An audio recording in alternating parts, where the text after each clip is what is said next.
Exactly. Like, what difference does it make? Why is it? And why I've always said that when people question me about it is, it's a form of entertainment, and if that's what entertains you, and your tribe is created from that, that's fine. Just like I'm a big hockey fan, and there's some people that go nuts about their team, and and are down and depressed for weeks when they're eliminated from the playoffs or whatever it may be. And I'm a bit like that, not as crazed as some get. There's football players who completely paint their bodies and put watermelons on their heads and do crazy things at games every weekend, and that's their tribe. Is that wrong, or is it only supposed to be? Would it be wrong all of a sudden if 60,000 foot a seat stadium was just filled with women going crazy about football? No. That'd be fine if all of a sudden women we love football and went crazy and started loving football. That'd be awesome, actually. That would be too cool. But it's just a change. It's different. And if nobody's getting hurt in the process, well, more power to you is where I come from.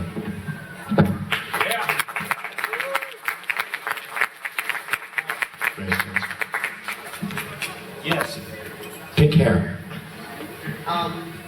Not dealing with voice acting, but as a father who is involved with the show, how do you feel about the lack of parental involvement in the characters have? Like, we've never seen anyone's parents. Yeah. The closest thing we've seen is Granny Smith, but Yeah. we've got a group of siblings with the Apples and no parents.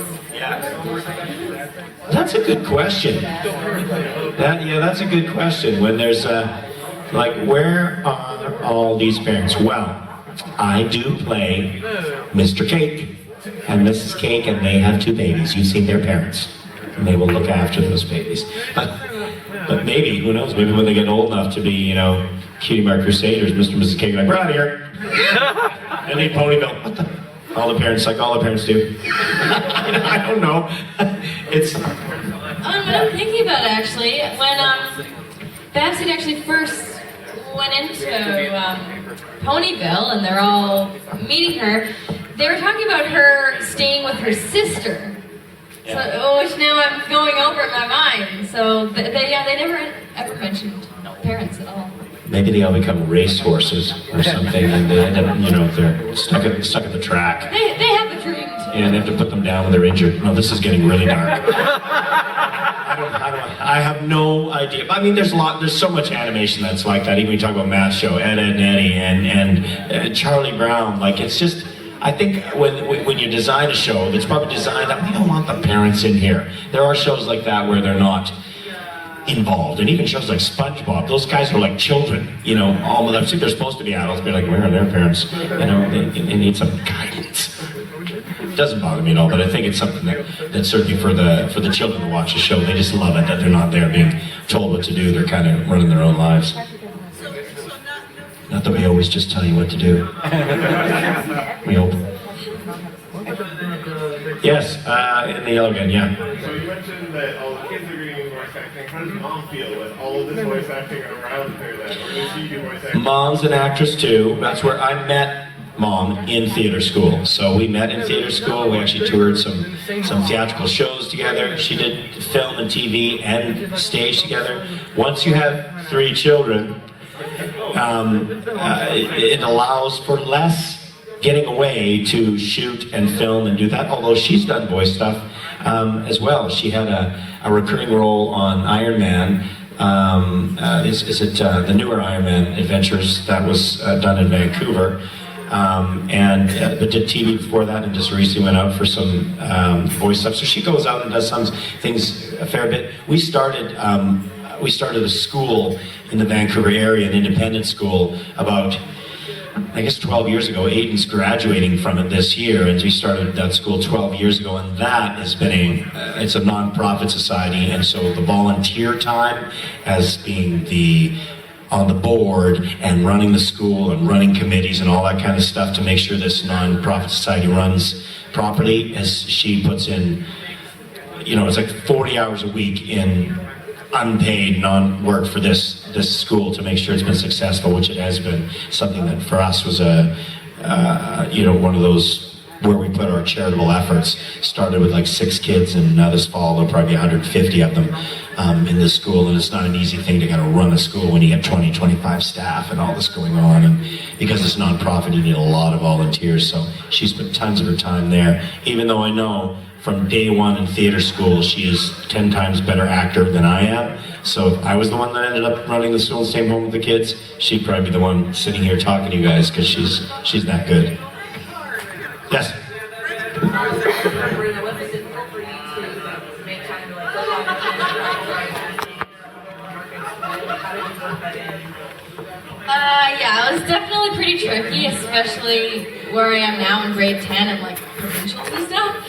So it's definitely pretty tricky, but usually if I have a audition or a recording session, usually me and my dad will go over my classes and see what I'm missing, and maybe I'll do it in the afternoon so I'm not missing math or something, so I can work on provincial stuff. So we really schedule it so I'm not missing really important things. So yeah, it usually works out pretty well, which is good. I don't mind if she misses drama. Who needs that class, really? It's the best one. Yeah, we try to do that with the kids. Sometimes they're not flexible when they call for auditions. They're actually supposed to try to, for kids that are still school age, part of the union agreement is they're supposed to try and hold auditions after like 3 for that. So when if auditions in a day are going to be on a show, new show, are going to be like 9 till 5 or 9 till 6, they're supposed to try and hold the kids ones until after sort of 2 or 3, so that they're not stuck in the middle of the day, because it can be challenging. You have to pick them up and get them into the city and audition, and they miss 3 or 4 hours of school. Usually our agents will call us, and then I'll do it. He'll say, I got an audition for Brynna tomorrow, can you let me know if she can do it, or Ashlyn or Aiden or whoever it may be. So before I ever say yes to them, I go back to my wife Laura and to the kids and say, can you find out from them? There's no exams, something going on tomorrow, a last rehearsal for a play, because I don't know all the schedule. And then if it's all good, it's just a certain class they're gonna miss, we'll set it up and do it. And then the evenings we try and I'll make sure their homework's done and say, you guys got your homework done now? Then now we'll head down to my studio and then we'll work out how they're gonna lay out their audition that they wanna do. In the very back of the ball cap there. I was just wondering, how hard is it for her to get auditions since you are since you're a voice actor? How hard is it compared to when you started? How hard is it? Well, I think it's probably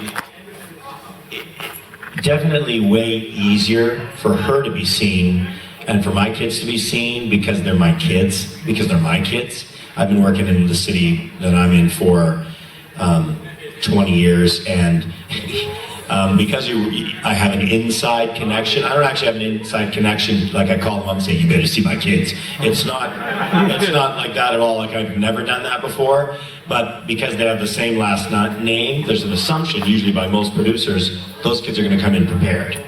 And they know that, so they probably know they're going to hear a good audition. Whether or not they're right for the role or not, there's lots of variables in that area. They know they're going to be prepared, and you'll probably see it with some of the children that have voice stuff in Vancouver. There's not tons of voice actors that have a lot of kids. Some. I have 3, and Kathleen Barr has a couple of kids, and Ian Corlett's got a couple of kids, but Ian Corlett's, both of his kids have done a lot of voice work. Kathleen Barr's, both her kids done a lot of voice work. All 3 of my kids have done a lot of voice work, because as parents, we know what it takes to be prepared when you go in, and sometimes other children might be with an agency and they're just working in commercials, like on camera, and then an agent says, oh, they're looking for a child's voice, and they send the script to that child who might be 9 years old, but their parents have no clue how to prepare them for an animation audition. So a 9-year-old's on his own, trying to figure out how to make that good and show up for his audition, and lots of times they're just not ready for it, or they don't know what they could have done. I've done a couple of workshops with kids before, and usually the biggest thing that kids do not bring to the table is enough energy. They come in with just their own little sweet voices, but there's not the energy that's needed for animation is way different zone. If any of you have ever met, because I work on Martha Speaks as the dad and skits and tons of characters, so I've worked with Maddie Peters and other kids, and I've worked with Michelle Krieber on that show before, and all those people that do kids on MLP.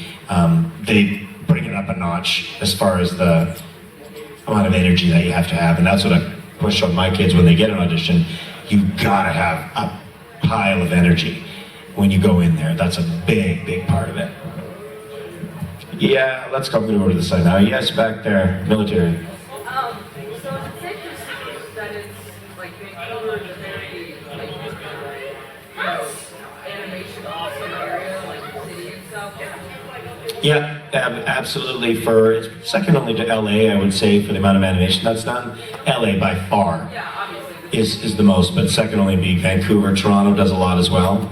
But for English-speaking animation production, Vancouver is one of the hubs and has been since the early 90s. There's even a lot done in the late 80s. But once you get an infrastructure in place, it just becomes known that that's a great place to get it done.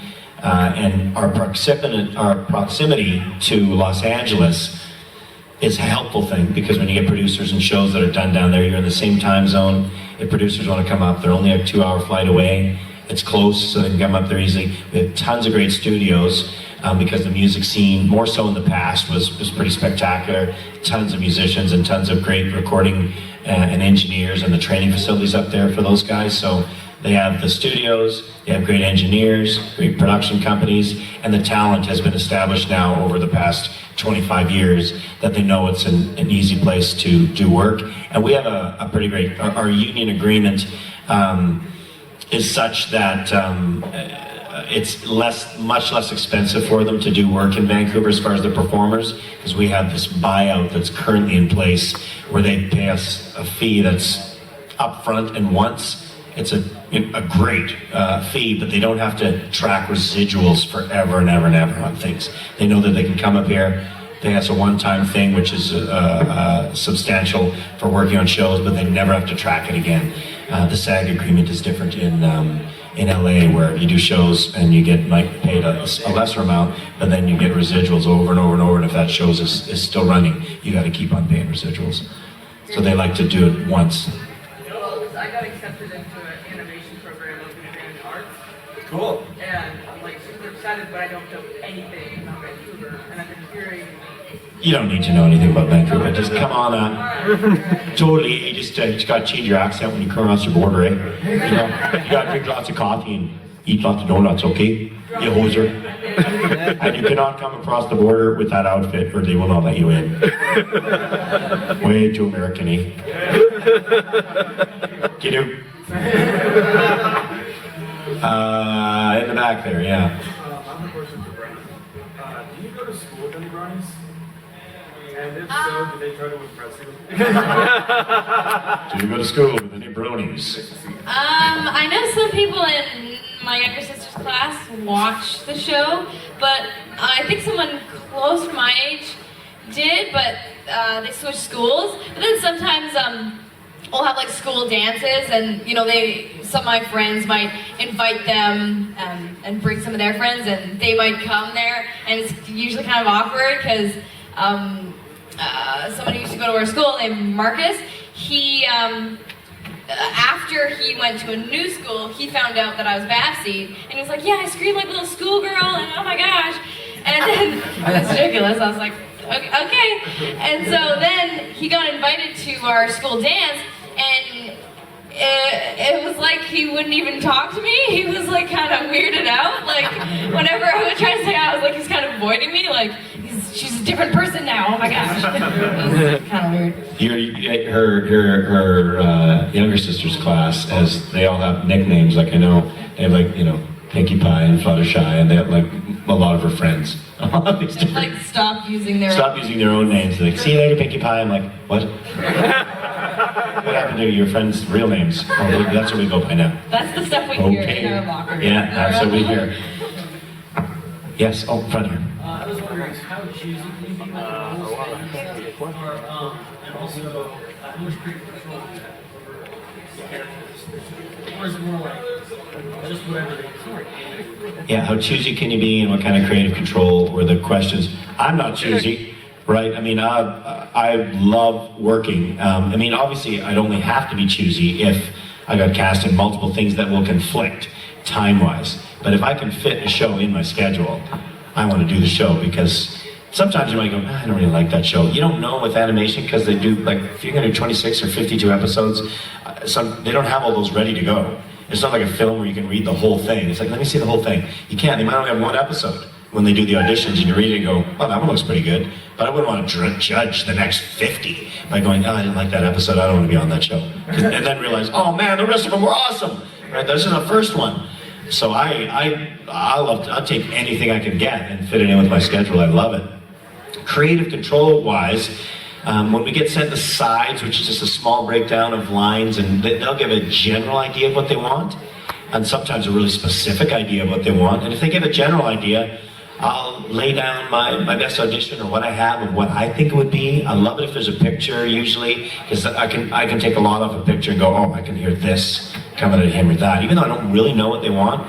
And fortunately, having done it for a while, when I go into auditions, sometimes I go, no, we're actually thinking more of a, and they'll throw something else at me, and I can change it right there.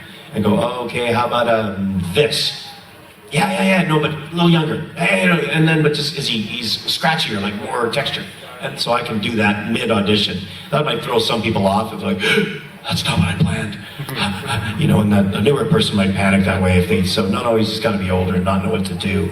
But some shows, it's always different for certain shows. Like some shows are great, like play around the dialogue, you know, change it up a little bit. My Little Pony, not so much, right? Stick to the dialogue. There's, in most cases, although I know the regulars because they know their characters so well because they've done hundreds and hundreds of lines of dialogue.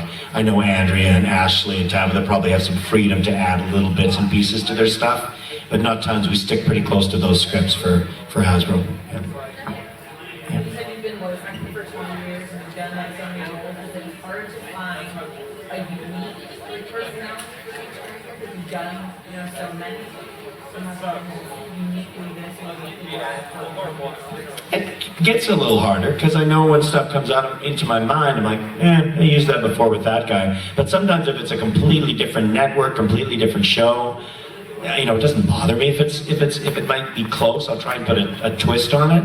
And when they're saying different dialogue, sometimes that doesn't matter. I know you probably hear animated shows all the time where it's the same voice as that guy and they're just reading different lines, right? Sometimes it bothers the viewers more, but if it's what the client wants, if they send me in a direction that sounds the same as something I've done before, I'm like, that's what you want? I'm not gonna go, I don't think you should use that because I've been heard using that voice somewhere else. Because then I'd really be limiting the work that I do. I just, most of the time, try and find what they want. And as my voice is changing and I'm getting more creative in other areas, I find things now that I know I didn't find 20 years ago, that I didn't even try back then, right? And I hear stuff that, oh, I gotta try that. I'll do a twist on that with my own voice, or, you know, I gotta try Babs and see if I can do it like she does it. No. It's like, when you know, like, I like personal life, maybe like a regular TV actor, so it's like, even most people that watch the show won't see you like at a grocery store and be like, oh god, you do that, you know, like, say like anyone else would visually see a person, like, Yeah. on series. Oh no, it's way different. Like I know, having done easily probably 50 series and hundreds of episodes of shows, and if that was not my voice, it was my voice and my face was attached to every one of those characters, I couldn't go anywhere.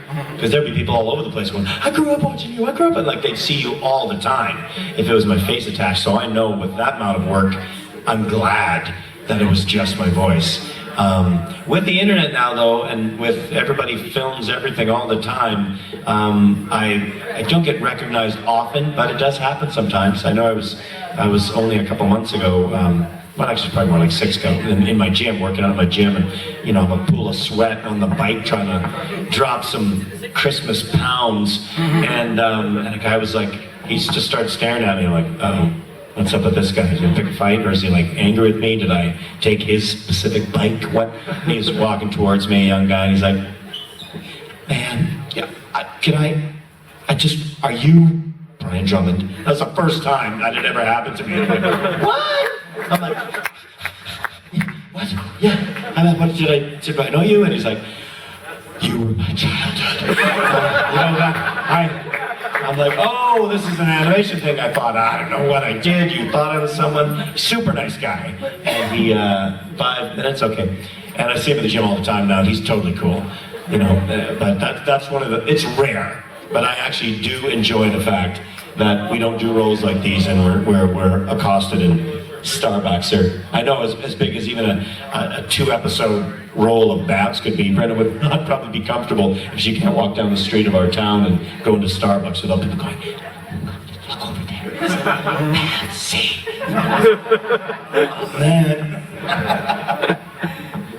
You prefer being behind the mic as opposed to directly in front of the camera. Yeah, definitely. And also because like if you get a morning session, then normally for the recording sessions I do, it's just by myself in a little booth, and then the director and engineer on the other side. So, you know, if it's a morning session, then I'll go in my pajamas if I can, or, you know, it doesn't really matter what I look like, just throw on some clothes and go. Paparazzi's not waiting on the front door to take photos of you in your pajamas. Yeah, it doesn't really matter. Let's get 2 more since you have 5 minutes. So one here. Do you ever not tell people that you play the roles you do and just pretend to be really good professionals?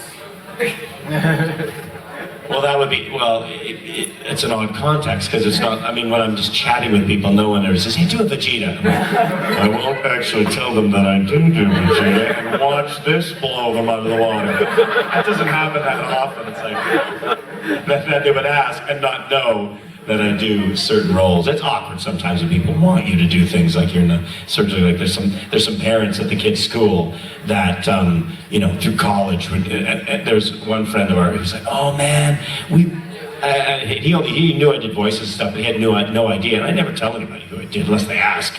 He's like, and he's like, what stuff have you done? I know you do voice stuff, but I didn't really know when I told him I did Vegeta for Dragon Ball Z. He's like, what? And he's like a guy who's a little bit younger than me, a younger dad. It's like, oh man. He's talking about in college. He's so high, watching Dragon Ball Z in college, and like, that was you with the what? And I was like, yeah, that was me. I can't believe it. So, very strange, but different. Weird. I have okay, what was the question? I'm asking this for a friend. Sure. Okay. Everyone is. Anyhow, what would Vegeta say if he found out about Bronies? What would Vegeta say if he found out about Bronies? Yeah. Oh yes. Excellent question. How many of them are there? What? Over 9,000! I wouldn't say. Kakarot's probably one of them. Dresses like a fool. No doubt. He would be, wouldn't he? Goku would totally be a brony. Exactly. I wouldn't watch it at all. Bulma, take... What's Trunks wearing? Full costume? You're not going out of the house like that, boy! That's all I got.